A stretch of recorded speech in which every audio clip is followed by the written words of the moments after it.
RSS महासचिव दत्तात्रेय होसबोले और अब केंद्रीय मंत्री शिवराज सिंह चौहान के जो बयान आए हैं, जिसमें उन्होंने संविधान से की प्रस्तावना से सेक्युलर और सोशलिस्ट शब्द हटाने की मांग की है। मतलब समाजवादी और धर्मनिरपेक्ष शब्दों से इनको बड़ी चिढ़ है। लेकिन इससे एक बात पूरी तरह से प्रमाणित है कि अगर बीजेपी को 2024 के चुनाव में ज्यादा सीटें मिल गई होती तो अभी तक हमारा संविधान शर्तिया बदल चुका होता। लेकिन आज शायद यह मौका भी है कि हम 2 मिनट रुककर यह सोचें कि सेक्युलरिज्म और सोशलिज्म इतना जरूरी क्यों है, समाजवाद और धर्मनिरपेक्ष क्यों जरूरी है। यह इसलिए जरूरी है क्योंकि यह सिर्फ हमारे देश की सोच या परिकल्पना नहीं है, यह एक आधारभूत ढांचा है जिसने सबको जोड़कर रखा है, सरकार को, जनता को, कार्यपालिका को, न्यायपालिका को, सबको।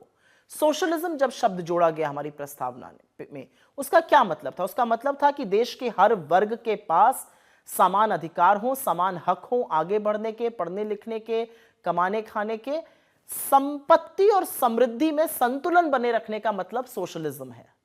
गरीबों को देखकर अंत्योदय की बात की जाए। और सेक्युलरिज्म से ज्यादा खूबसूरत और क्या हो सकता है कि स्टेट की कोई रिलीजन नहीं होगी, मतलब सरल भाषा में कोई भी नीति धर्म पर आधारित नहीं होगी। लेकिन आरएसएस की सोच इसके ठीक 180 डिग्री विपरीत है, उल्टी है। वो उनका सारा अस्तित्व ही इस बात का है कि मुसलमानों से, अल्पसंख्यकों से, दलितों से, पिछड़ों से, आदिवासियों से कैसे हक छीना जाए और उनको कैसे दोयम दर्जे का नागरिक बनाया जाए। उनकी रगों में वास्तव में पूंजीपतियों का और कैपिटलिज्म का खून बहता है। उनको बहुत अच्छा लगता है कि एक अडानी है, बाकी सब उनके मजदूर बन जाएं। उनको कोई दिक्कत नहीं कि पिछले 11 सालों में अमीरों और गरीबों के बीच में खाई बढ़ रही है। उनको कोई दिक्कत नहीं है कि 1% लोग 50% संपत्ति के मालिक हैं। उनको इन सब चीजों से एक्चुअली कोई फर्क नहीं पड़ता है। और इसीलिए उनको यह भी फर्क नहीं पड़ता है कि नीति निर्माण 1-2 लोगों के लिए हो और बाकी 85 करोड़ लोग 5 किलो राशन की जद्दोजहद में लगे रहें।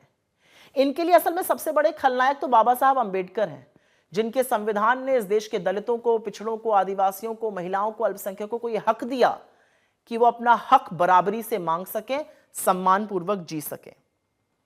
ये उनके संविधान से तब भी चिढ़ते थे, तब कहते थे मनुस्मृति पर आधारित होना चाहिए। 1949 से ये प्रतियां जला रहे थे और आज भी सेक्युलरिज्म, सोशलिज्म के नाम सुनकर इनके सीने पर सांप लौटता है। असल में नरेंद्र मोदी जी बात बात पर संविधान तो उनको माथे पे लगाना पड़ता है, लेकिन रह रहकर जो दिल की बात है वो भी जुबान पे आ जाती है, क्योंकि इनके दिल में दलित, पिछड़े, आदिवासी, अल्पसंख्यक, महिलाएं मजदूरों की तरह काम करें और ये राजा की तरह राज करें। यही आरएसएस और बीजेपी की असली सोच है। लेकिन एक बात याद रखिएगा, और मैं पुनः ये बात दोहराऊंगी कि अगर सीटें ज्यादा मिली होती तो संविधान अभी तक खत्म हो चुका होता, संविधान अभी तक बदल दिया गया होता। लेकिन एक सच और भी है कि जब तक राहुल गांधी कांग्रेस पार्टी है और जब तक ये सोच है इस देश में कि हम सब बराबर हैं, हम इस लड़ाई को लड़ते रहेंगे। सोशलिस्ट और सेक्युलरिस्ट संविधान से अलग नहीं हो पाएगा। इसके लिए हमें कोई भी कीमत चुकानी पड़े।